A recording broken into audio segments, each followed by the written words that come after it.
Le Conseil de l'Ordre donne son avis sur certaines pratiques comme les ventouses ou la microkinésithérapie. S'agit-il d'interdiction ou de simples recommandations?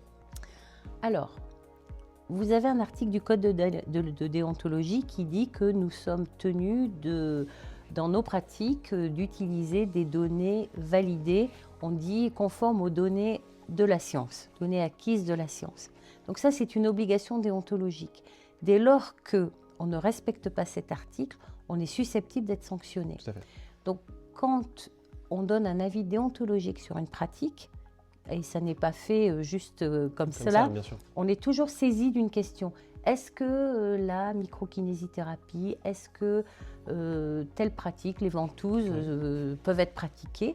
On regarde l'état du droit, de la littérature, on s'appuie souvent sur des avis de scientifiques et après on rend notre avis qui est voté par le Conseil national.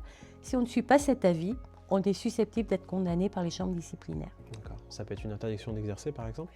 Tout dépend. Alors, ça dépend de la gravité. On a eu par exemple des sanctions assez sévères pour de l'utilisation de ventouses avec des lésions importantes suite à cette utilisation. Ça peut être aussi, oui, lorsque vous utilisez des techniques qui n'ont aucun fondement scientifique et que vous faites courir un danger à votre patient parce que vous ne lui proposez pas des techniques qui vont l'aider à aller mieux, évidemment, ça peut être assez lourd. C'est un point essentiel. C'est quelque chose quand même moi qui suis présent sur les réseaux sociaux, je regarde ce que les autres font, etc. Beaucoup plus les jeunes font attention aux recommandations scientifiques et c'est des choses qui nous font peur de se dire que nos pères utilisent certaines techniques et qu'on doit faire attention maintenant. C'est bien que justement que le Conseil de l'Ordre prenne ces choses bien à cœur. Oui, je pense que en fait, quand on essaie d'avoir un esprit critique et qu'on essaie d'interroger nos propres pratiques, c'est extrêmement important.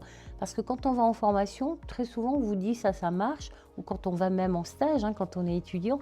Et moi j'ai envie de dire aux étudiants que je vois en cours, puisque je donne des cours, j'ai envie de leur dire, et je leur dis à chaque fois, exercez votre esprit critique. Ouais. Demandez-vous si ça c'est vraiment conforme, et voilà, essayez de chercher par vous-même aussi.